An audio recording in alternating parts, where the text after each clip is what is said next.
that has been a message from the get-go. I mean, for us Christians, that's our message of hope.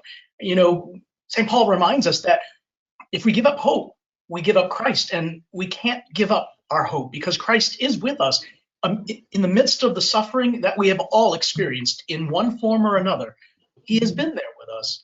I have found one of the obviously we offer daily mass, and one of the things that we did early on when we were really shut down, 5 days a week at 4:30 every day on Facebook Live, people joined in, and I'm not talking 10 people, I'm talking hundreds of people. We had more people coming to daily mass during the lockdown than we've ever seen ever before, and that has continued. At two of the churches, we actually do have the capability to live stream, and we do. On Mondays and Wednesdays, the 8 a.m. Mass at St. Mark is live streamed. We have a smaller group that gathers, there are usually about 20 people inside the church and about another 30 devices that are hooked up. We can tell on Facebook.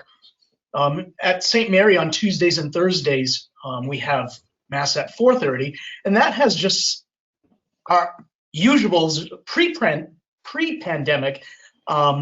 They're still coming to that early morning Mass, but we've kind of catered to a whole different demographic, and there are some people who would come if it's 8 or 4:30, but we have a whole different group of people, and that online medium has just really been helpful. And to a lot of our seniors. Our seniors in North Attleboro are really technologically savvy. I have to admit, and I'm proud of them.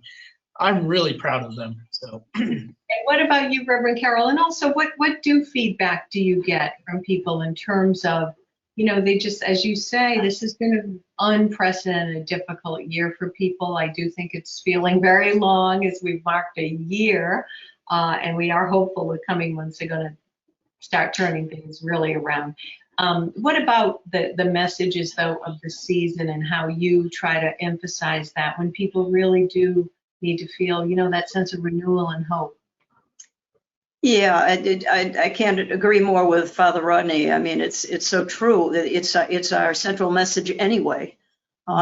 So there's not much we have to do to be very different.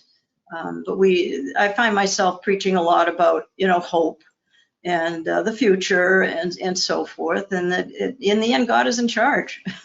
And I guess what I mean, though, is do you find perhaps contrast to previous years that maybe your congregation say to you, or your parishioners say that they're struggling, though, to feel hope, and they're, you know, having special struggles maybe that were brought on by, you know, conditions of the year? They don't really express that, which I think is very interesting. They're just very grateful that they have a church service to come to, and they said, please just keep it the way it is because it's familiar to us.